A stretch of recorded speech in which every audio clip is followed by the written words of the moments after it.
Today we are going to study a story. The name of this story is Old Sultan. Okay, this is English Reader's Book, Class 7, Chapter 2. Okay, first of all, learn, we'll read this. It is considered that the early man first domesticated the dog. Okay, it has been a faithful friend of man. You will read the faithfulness of a dog in this story. What we will read in this story? The faithfulness of a dog. Okay, now we are going to start. Once a farmer had a faithful dog called Sultan who had grown old and lost all his teeth so that he could not longer hold on to anything. One day, the farmer was standing with with his wife before the house door and said, "Tomorrow I intend to sow old Sultan. He is no longer of any use." His wife, who left, felt pity for the faithful beasts, answered, "He has served us so long and been so faithful that we might well give him to his keep." "What?" said the man, "who are not very bright." "What?" said the man, "you are not very bright. He has no a teeth left in his mouth, and not a thief is afraid of him. Now he can go. If he has served us, he has had good feeding for it." The poor dog, who was lying stretching out in the sun not far off, had heard everything and was sorry that tomorrow was to be his last day. He had a good friend, the wolf, and he crept out in the evening into the forest to him and complained of the fate that awaited him. "Listen, gossip," said the wolf. "Be of good cheer. I will help you out of your trouble. I have thought of something. Tomorrow early in the morning, your master is with his wife to make hay, and they will take their little child with them.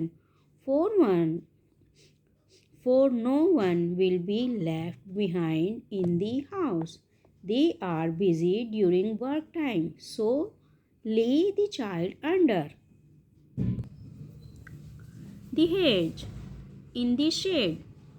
You lay yourself there too, just as if you wish to guard it. Then I will come out of the wood and carry off the child. You must rush sweetly after me, as if you would seize it again from me. I will let it fall, and you will take it back to its parents, who will think that you have saved it and will be far too grateful to do you any harm. On the contrary, on the contrary, you will be in high favor, and they will never let you want to anything again." The plan pleased the dog, and it was carrying out just as it was arranged. The father screamed when he saw the wolf running across the field with his child, but man, old Sultan brought it back.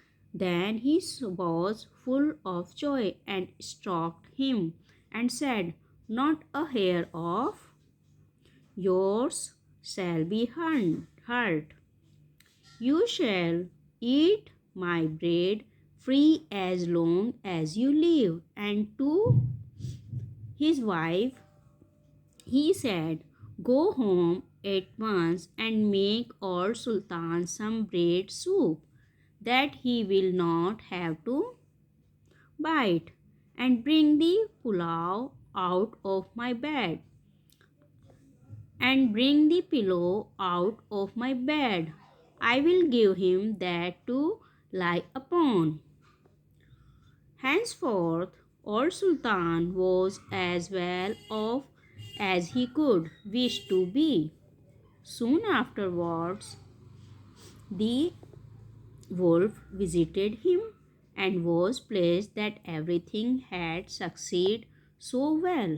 But, gossip, said he, you will just wink, and if, when I have a chance, I carry off one of your master's fat sheep.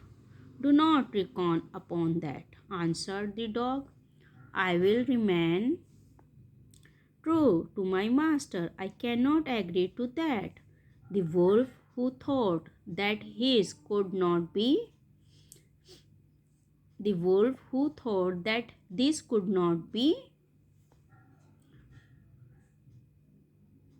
spoken in earnest, came creeping about in the night and was going to take away the sheep. But the farmer, to whom the faithful Sultan had told the wolf's plan, couched him and dressed his hide soundly with the flail. The wolf had to make himself scared, but he cried out to the dog, wait a bit, you, you scoundrel, you shall pay for this. The next morning, the wolf sent the boar to challenge the dog to come out into the forest so that they might settle the affair. Old Sultan could find no one to stand by him but a cat with only 3 legs. And as they went out together, the poor cat limped along and at the same time stretched out her nail into the air with pain. The wolf and his friend were already at the appointed place. But when they saw their enemy coming, they thought that he was bringing a sabre with him. So they mistook the outstretched tail of the cat for one. And when the poor beast hopped on its three legs, they could only think where every time that it was picking up a stone to throw at them. So they were both afraid. The wild the wild boar crept into the underwood, and the boy jumped up a tree. The dog and the cat, when they came up, wondered that there was no one to be seen. The wild boar, however, had not been able to hide himself altogether. One of his ears was sticking out. Whilst the cat was looking carefully about, the boar moved his ear. The cat, who thought it was a mouse moving there, jumped upon it and bit it hard. The boar made a fearful noise and ran away, carrying out the guilty one is up in the tree. The dog and cat looked up and saw the wolf, who was ashamed of having shown himself so timid, and made friend with the dog. I hope you I hope you like this story very well today. If you learned something, then you can subscribe this channel. Okay.